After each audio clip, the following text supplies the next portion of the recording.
नमस्कार, मैं हूं हेमेंद्र शर्मा और आप देख रहे हैं MP round up. Madhya Pradesh में होने वाले उपचुनावों के लिए प्रचार इन दिनों पीक पर है। भारतीय जनता पार्टी और कांग्रेस दोनों ही पार्टी रैलीज और अन्य माध्यमों के जरिए वोटर्स तक अपनी उपलब्धियां और कार्यक्रम ले जाने की हर संभव कोशिश कर रहे हैं, लेकिन दोनों ही पार्टीज का टॉप फोकस है सोशल मीडिया। शुरुआती दिनों में कांग्रेस पार्टी सोशल मीडिया पर कुछ ज्यादा एग्रेसिव दिखी, जिसके बाद भारतीय जनता पार्टी ने अपनी टीम में कुछ फेरबदल किए और अब हालत ये है कि बीजेपी भी किसी भी माप में कांग्रेस पार्टी से पीछे नहीं है। मिसाल के तौर पर इस वीडियो को ले लीजिए, जिसमें कांग्रेस पार्टी ने महिलाओं के खिलाफ मध्य प्रदेश में बढ़ते हुए अपराधों के लिए भारतीय जनता पार्टी को जिम्मेवार ठहराया। बीजेपी को बेशर्म जयचंद पार्टी क्यों कहा जाने लगा है, इसका एक जीता जागता उदाहरण हम आपको दिखाते हैं। अपराधों में मध्य प्रदेश यूं ही नंबर 1 नहीं आता। पूरी भाजपा पार्टी ने मिलकर प्रदेश को इस मुकाम तक पहुंचाया है। अब देखिए कैसे प्रदेश के मुख्यमंत्री शिवराज सिंह चौहान के होते हुए मंत्री बृजेंद्र प्रताप सिंह रैगांव की भाजपा प्रत्याशी को छेड़ रहे हैं, और ये तमाशा जनता के सामने किया जा रहा है। इस तस्वीर में देखिए कैसे बीजेपी प्रत्याशी मंत्री जी की करतूतों से असहज नजर आ रही हैं। अब आप खुद सोचिए कि मुख्यमंत्री के होते हुए घटित इस घटना से खुद बीजेपी महिला सुरक्षित नहीं है, तो आपकी बहन बेटियां कैसे बच पाएंगी भला।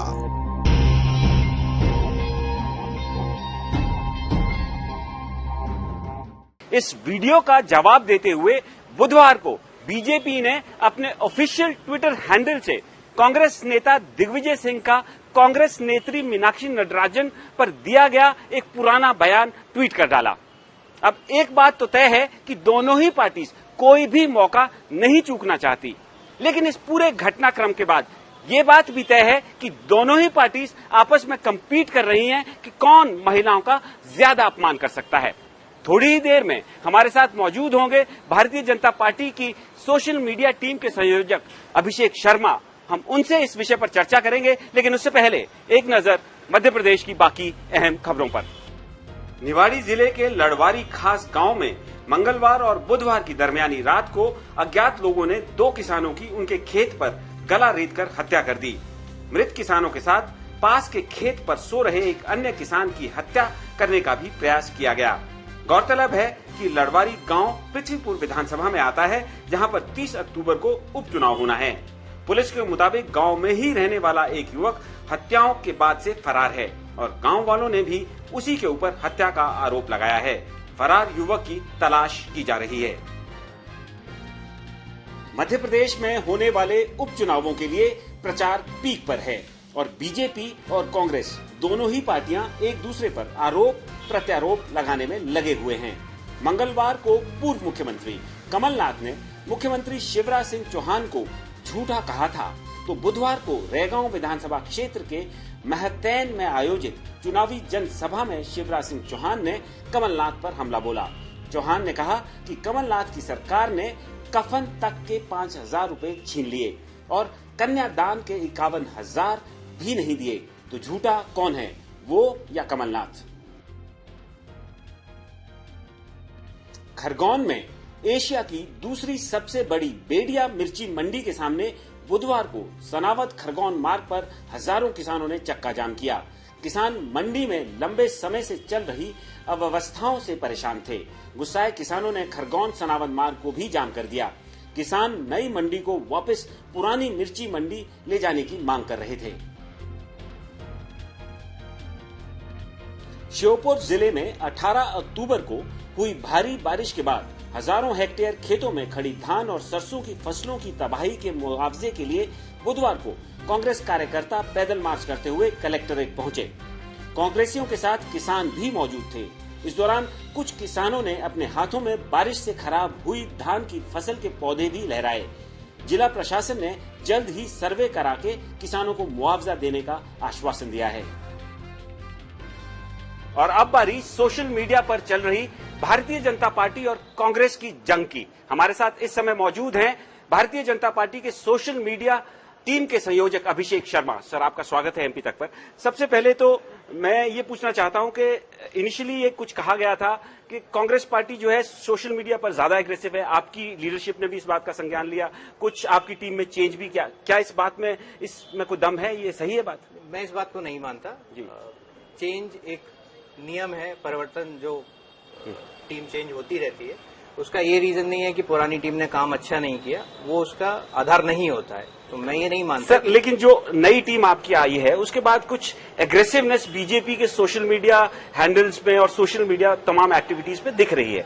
मिसाल के तौर पर आप एक वीडियो ले लीजिए जो कांग्रेस पार्टी ने कुछ दिनों पहले रिलीज किया, जिसमें बीजेपी के मिनिस्टर को सरेआम बीजेपी की उपचुनावों की कैंडिडेट के साथ छेड़छाड़ करने का आरोप उसमें लगाया गया, जिसके बाद आज मैंने देखा कि भारतीय जनता पार्टी के ऑफिशियल ट्विटर हैंडल से एक के बाद कई ट्वीट्स हुए, जिसमें एक ट्वीट ये भी था जिसमें कांग्रेस के पूर्व मुख्यमंत्री दिग्विजय सिंह ने उन्हीं की नेता मीनाक्षी नटराजन के बारे में कुछ कहा था। तो मेरा आपसे सवाल यह है कि एक तरफ वहां से अटैक हो रहा है, उसके जवाब में आप उसी लय में, उसी लैंग्वेज में, भाषा में जवाब दे रहे हैं, तो मामला आखिर रुकेगा कहां? देखिए, कांग्रेस की सोच बहुत ज्यादा गिर चुकी है।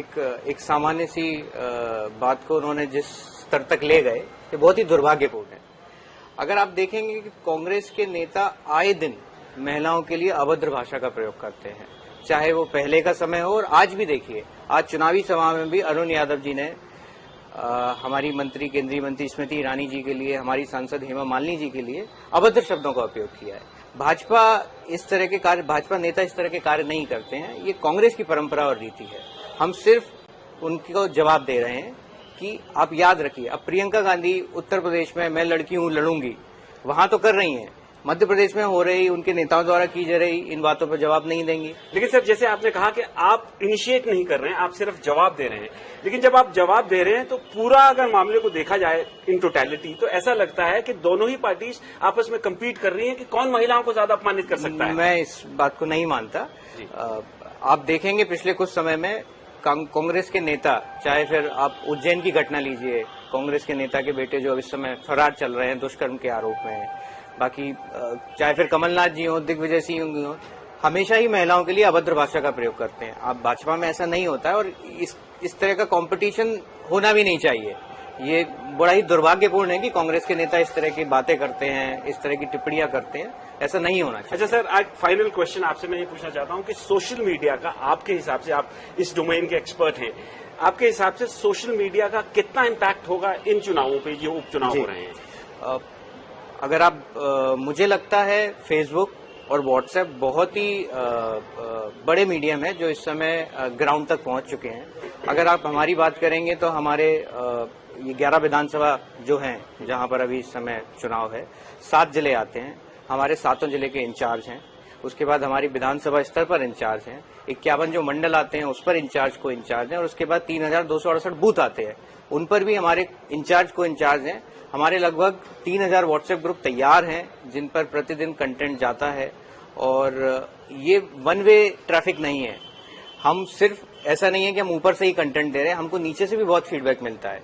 वो फीडबैक इसीलिए मिलता है कि नीचे लोग एक्टिव हैं, व्हाट्सएप ग्रुप पे लोग एक्टिव हैं, आम जनता एक्टिव है। जहां तक हमारी टीम पहुंच चुकी है, हमको नीचे से फीडबैक मिलता है कि किस तरह का कंटेंट होना चाहिए, क्या अपील करता है जनता को, उस हिसाब से हम यहाँ पर कार्य करते हैं। तो एक बात तय है कि सोशल मीडिया का आने वाले चुनावों पर एक बहुत बड़ा इम्पैक्ट होने वाला है और दोनों ही पार्टी इसके लिए पूरी तरह से तैयार है। हालांकि भारतीय जनता पार्टी का ये दावा है कि वो निम्न स्तर की राजनीति नहीं करना चाहते हैं, लेकिन ये भी साथ ही साथ कह रहे हैं कि उन्हें जवाब देना पड़ता है। एमपी राउंड अप में आज सिर्फ इतना ही, कल फिर मुलाकात होगी, तब तक के लिए थैंक यू, गुड बाय।